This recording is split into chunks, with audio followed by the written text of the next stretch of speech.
Welcome back to the sweatshop. In today's video, we're going to be working on this 2010 Mazda 5. What we're going to be doing in today's video is showing you how to remove an O2 sensor. Now, this O2 sensor has had its wires chopped off and a few other things attempted, mainly the removal of it, which was unsuccessful, unfortunately, and that's why we're getting the opportunity to show you how it is you can take care of this stuff on your own. However, this is not usually a job that is going to be worth your while. Reason being is if the O2 sensor doesn't want to come out, you're going to need a few fancy tools to make your life easy. The number one tool generally is heat, and that there, unless you have a little cylinder and an oxygen cylinder, an oxyacetylene and oxygen cylinder to generate some heat, propane torch, even maybe a MAP gas might not be enough, although MAP is the way to go if you can get your hands on it. Just be really careful, it is really dangerous. Of course, doing it in the driveway sucks. If you're in the Rust Belt, it's most likely why you have a seized O2 sensor, because of that wonderful thing we call rust. Nonetheless, not impossible. If you get the O2 sensor out, chances are the hole that the O2 sensor goes into is damaged. Now, taps are probably pretty cheap nowadays, but you're going to need an M18 by 1.5 pitch tap. Now, this guy here, when I purchased it, you can see there it's made in the US, was quite expensive. I don't know whether it's worth it for you. I think I spent like $100 or something like that on the tap, but that was like 10-15 years ago or something. China's probably got wonderfully cheap taps now. However, you do want to get something that is quality, because if you break a tap off, it's much worse and distressing than an O2 sensor. That being said, once you've fix the hole and all is well in exhaust land there where your O2 sensor will live, you're going to need a few wonderful O2 sensor sockets. This guy here, as you can see, carries a wonderful name. All that means is you're going to walk funny after buying the socket. Do I suggest purchasing this socket? No. This socket you can find really anywhere. You can see there it is a 7/8 or 22 mil. They're exactly the same size pretty much. This here is just a regular Chinesium built socket. It's a power built socket. All you need to do is just buy yourself one of these. This is not the socket that's going to work for you. However, if the thing is seized in there like ours is, you're going to have to get a nice deep 22 mil socket to get on that wonderful O2 sensor, and then you're going to have to smash the hell out of it with an impact gun if you can fit it in there. Of course, the heat is what's going to make your life considerably easier when doing this job. Basically, I just want you to be aware of the situation before you go ahead and attempt this job. You definitely do not want to get caught in a situation where your car isn't drivable because you have a gaping hole in your exhaust and an O2 sensor that's halfway in there. Make sure you'll watch the video to its completion before you go ahead and attempt the job, just to make sure you know what you're getting into. You do not want to attempt the job side by side, because if things go sideways, you're not going to be happy. Of course, if you are going to attempt this job, make sure you use jack stands. Do not crawl around underneath your car without them. That's just stupid. Of course, before we get started with today's video, do me a big favor, hit that subscribe button as well as the notification bell so you never miss one of my new videos. Let's go ahead now and put this wonderful thing up. Before you jack the thing up, open up the hood. That way you get a little bit more light streaming into the engine bay. Just makes your life a little bit easier. Now, the first thing I tell you to do when you have the hood open is to go ahead and disconnect the sensor. However, currently our sensor is disconnected. You can see the connector there between my index and middle finger and my right hand. That guy there is our O2 sensor. Usually sits somewhere around here. I can't remember exactly where it is, but we're going to be zip tying it either to our AC holes or power steering holes, one or the other. I don't know what the hell that is. I think it's the AC holes. Nonetheless, go ahead, disconnect your sensor, and then you would go ahead and try to remove it. Of course, because the customers failed, he's already cut the wires and all that wonderfulness. So we're going to go ahead now and try to get our 22 mil on it and see what happens. In case you're wondering from this view what the sensor path would be or its location, it's just behind the upper sensor past the catalytic converter on the manifold. That's our target there, but we're gonna much better view from it from the underside. Here is our biggest problem. There's not much room here to access the wonderful O2 sensor, and our wonderful customer Lorenzo, God bless your heart, you're awesome. This thing here is well, it's pretty rounded. Now, let's pretend here this was a decent looking O2 and it had the pigtail across the other side and was okay. Tool of choice would be this guy here on a ratchet, an extendo ratchet. I love these guys. If I ever find a link and open up an Amazon affiliates link, there'll be a link someday, hopefully, in the comments or in the description below. Nonetheless, that would be the tool of choice. Unfortunately, we can't use any of that. We're gonna have to skip all of that and go straight to heat and the 22 mil socket. We're gonna hope to God though that this guy can get a nice grip on it. Like, it looks like we got half of it there, so I might be able to pound it on and then fucking get it. I mean, that's the hope. But let's do the pounding now.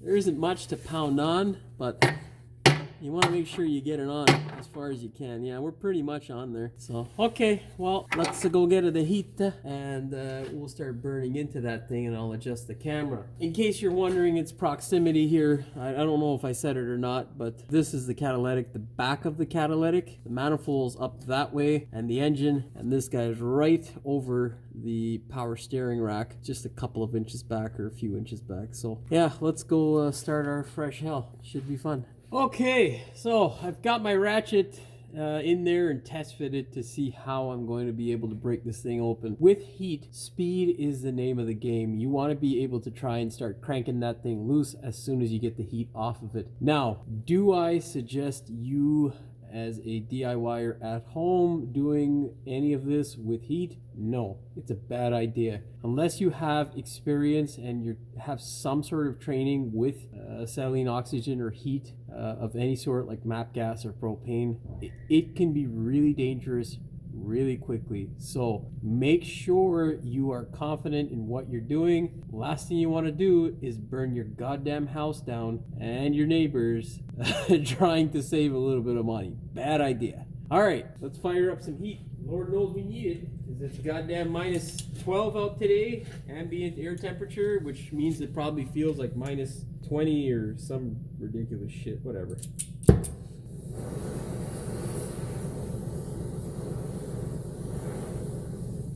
Oh, looks like we're running out, guy. Yeah, so I should open up the heat or the gas. That would help, please. Oof. Oh yeah, I love it. It's burnt off some of my beard.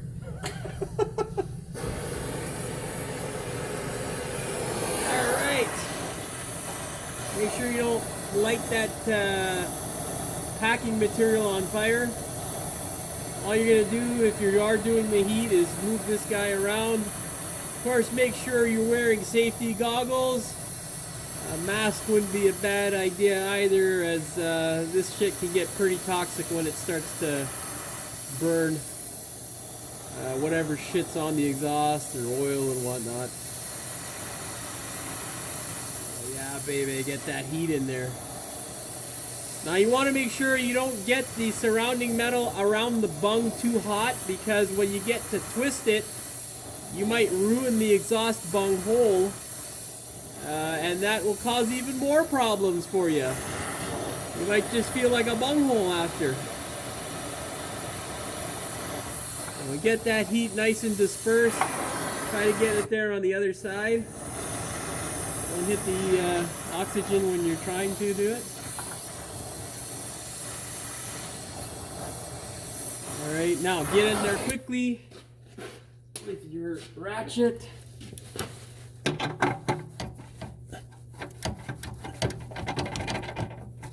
Come on, God. Okay, well, she's cranking out.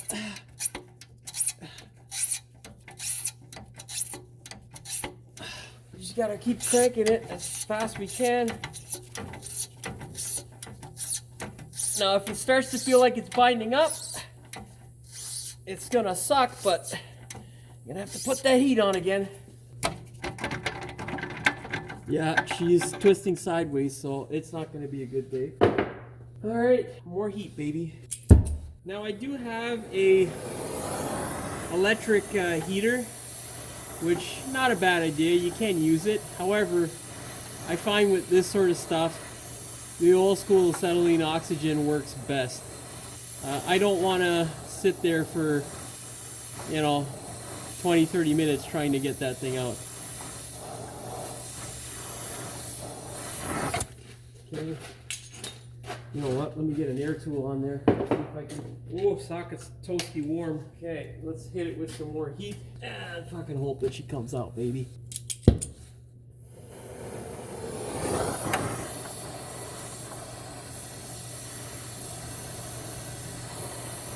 You can see there, it's twisted, so it's lodged in there pretty good now.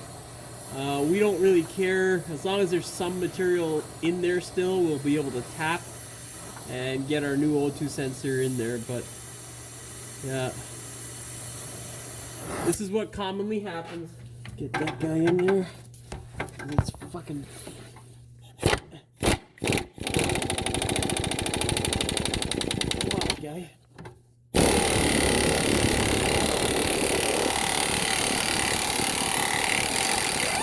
There we go. That's all we want.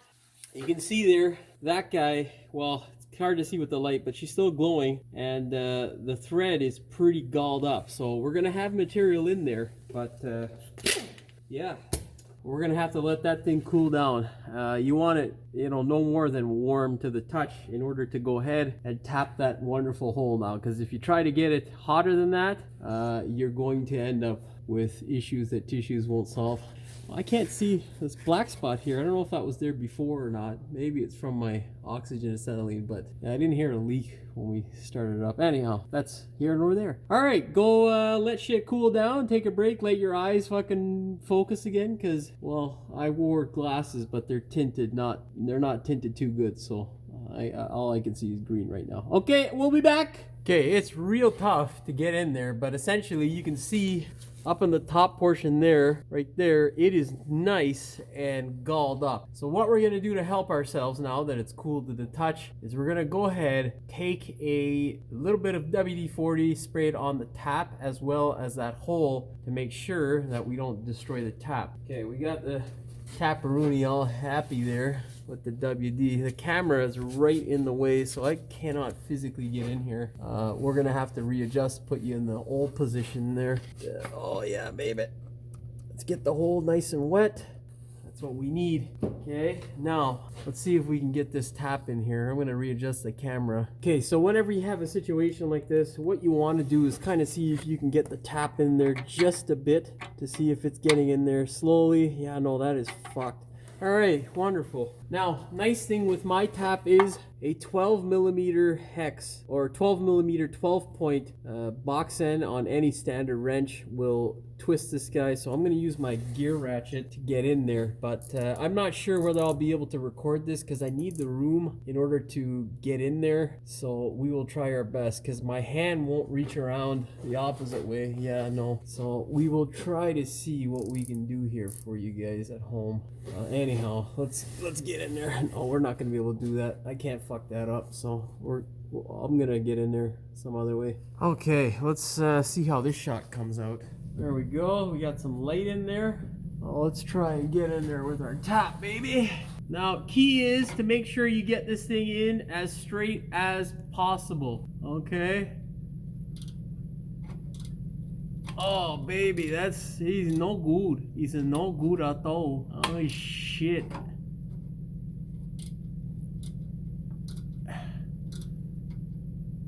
Oh, baby.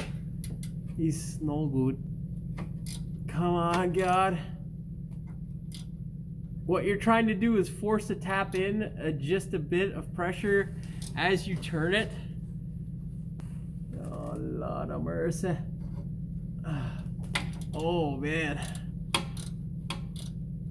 Yeah, because you're gonna get little chunks of shit that come out. That's essentially what you want, with the hope that this guy's gonna go in. I don't think we're having much luck right now. He's no good. But let's pray. Hope for the best.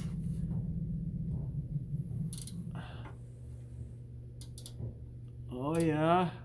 Yeah, this job sucks for this one reason, other than pray that things kind of go smoothly. Because if it doesn't, in this situation here, not much you can do. Just we're gonna end up replacing the whole pipe, and nobody wants that, friend, let me tell you. Okay, let's get a little bit of a burr tool just to grind shit down in there. Oh yeah, baby. Yeah, and if you're going to purchase a tap, you want to get what's called a starter tap, not a finish or end tap, because those guys won't have any sort of tapered end, which will lead to tears on your part, especially if there's no return, buddy.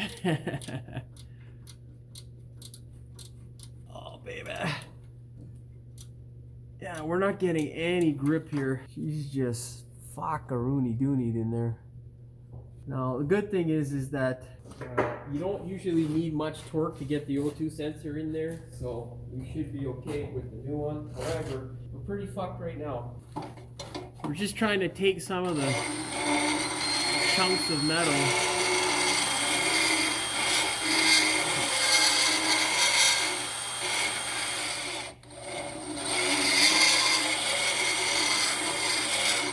Just trying to get some of the chunks of metal out, or whatever is dolled up in there.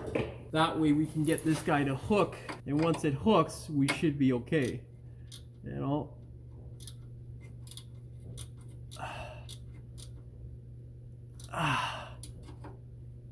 Oh, baby, come on.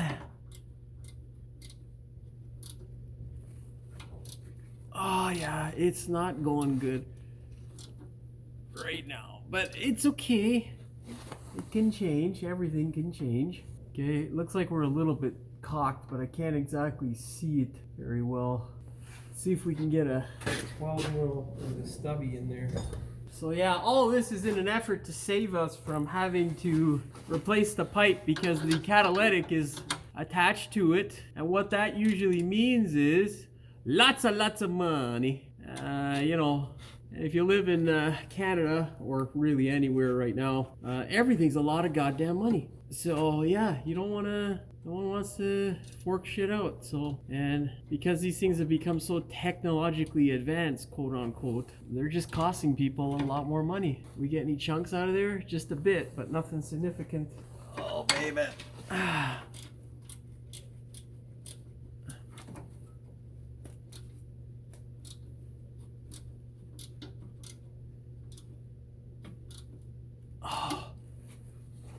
come on. Oh, can't see it from there. Does it look straight? I don't know. I don't think so. I don't know, baby. But hey.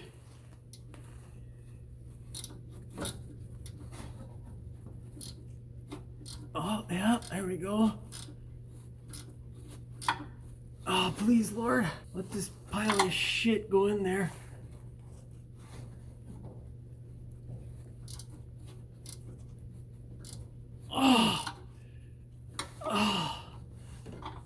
No, we're definitely not straight, but it is getting in there, so that's kind of exciting.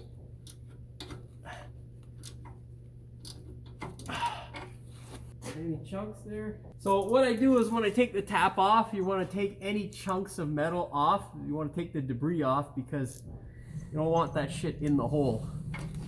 Okay. Let's try that again.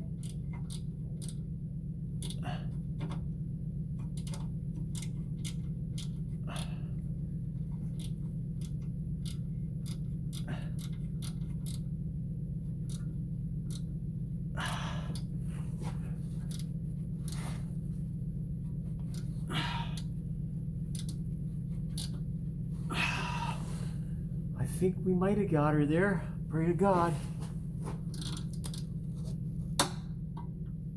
Oh.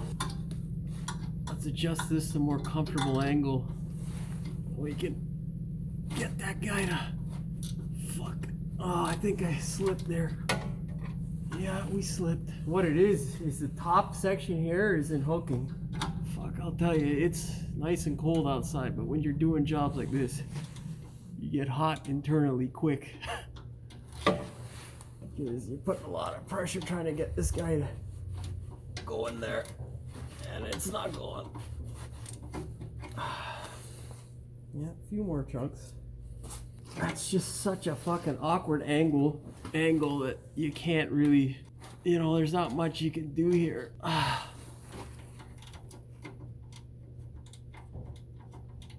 Now, we're trying to cut the labor cost by not taking the pipe out in order to deal with this situation.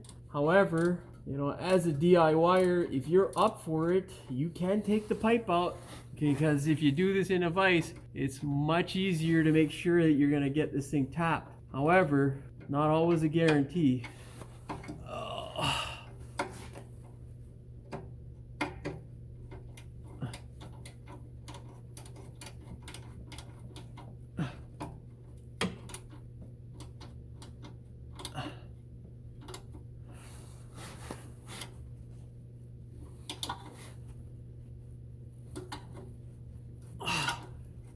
Come on, baby, bite.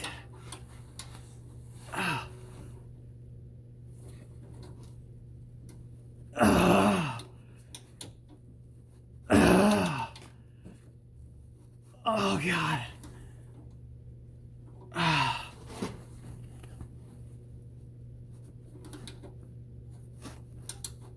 Oh, shit. Looks like, yeah, it fucking came down. Son of a bitch.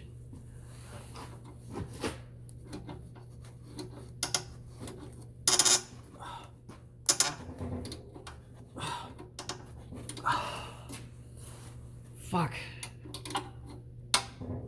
Oh, it's not going good, guys, I'll tell you. She ain't going good at all.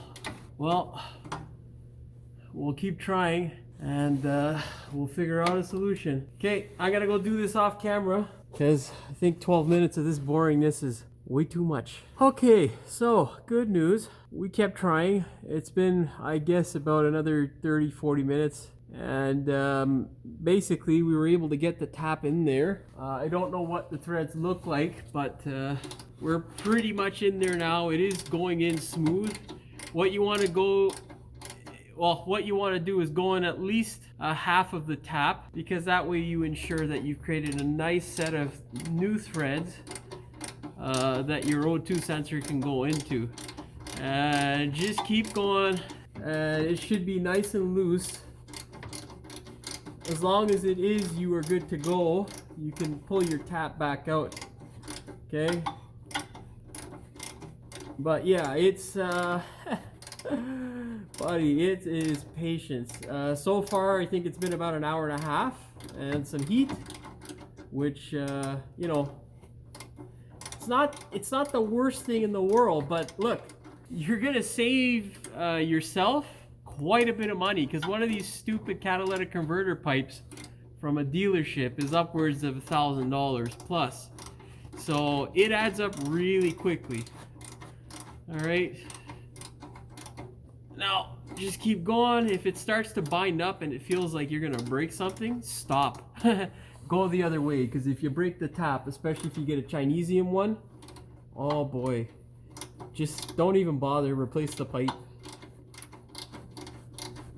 Okay, we're nice and clear, so things are looking well for us here right now. Of course they weren't about 30 minutes ago. We were looking pretty dismal. Keep on going. Once she gets nice and loose, you can go ahead and pull her out by hand. You also want to make sure you don't have chunks and shit falling off into the exhaust. Well, we got a spot of pleasure here. There we go. Okay. Yeah, there's a chunk that fell out. Yeah, no severe chunks on the tap, but most of them probably ended up inside the exhaust stream. So, yeah. Anyhow. Okay, now what we're going to do is get our wonderful O2 sensor. Your O2 sensor should come with some anti-seize. If it doesn't, you're going to lather the threaded portion with anti-seize. In terms of O2 sensors, you should get a Denso or NTK product. If you cannot get either of those, the last thing I would go to is Bosch. There are many reasons for that. Japanese vehicles, I'm going to recommend Denso or NTK all of the time.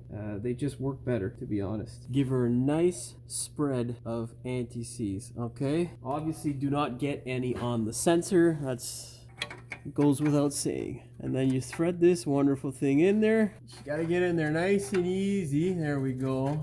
Nice and easy. Okay.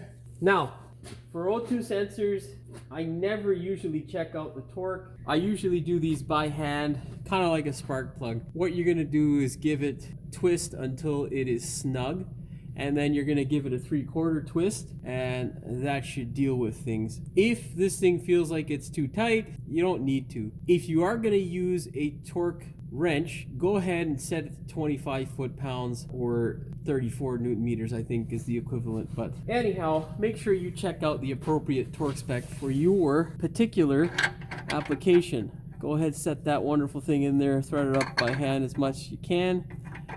And then we're gonna get our wonderful little ratchet. And all we need too is just our little half stubby, you know, nothing big there.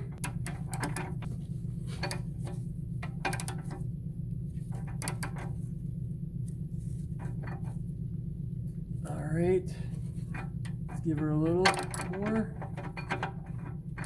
Okay.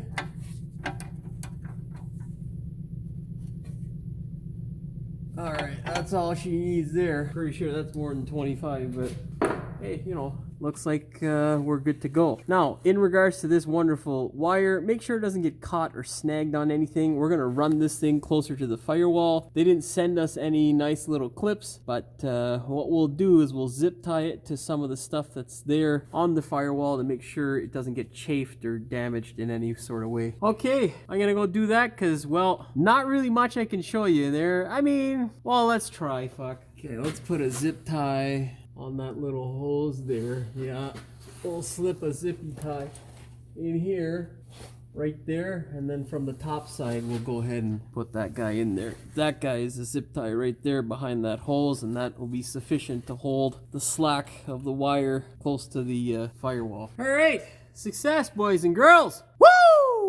All right, so we got 2 zip ties holding in our nice wire here. What you want to do is make sure it's free of anything. Also, you're going to chop these little tabs or the remainder of the zip tie off of it so it doesn't catch on the exhaust or melt and potentially catch fire, which is never fun when you're in the car. Next thing you want to do is just make sure that it can't come loose. Make sure the wire is protected and it's not going to chafe on anything in any way, either on the body side or the O2 sensor side, and you are good to go. Well, that's all she wrote for this one. Hopefully you found the video entertaining as well as informative. If you did, please like, share, and subscribe. Don't forget to hit the notification bell so you never miss one of my new videos. And as always, thanks for watching. We will see you in the next one. What we're doing in today's video is waiting for the fucking helicopter to pass so that we can do our video in peace and quiet. Pretty sure they're not catching any criminals out there, but hey, you know, whatever. That's just the way things go in Canada. What we're doing in today's video is we're going to be showing you how to take out the O2 sensor. Now, it's not going to be a step-by-step, although it is pretty much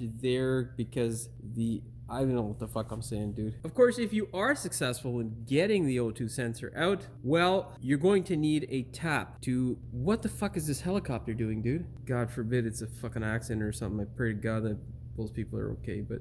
Anyhow, you're going to need a M18 by 1.5 pitch thrap. You can hear that piece of shit compressor, and I don't want to edit it out, so we're gonna be back. Where the fuck are you? I just put you down there somewhere. Fucking hiding out somewhere.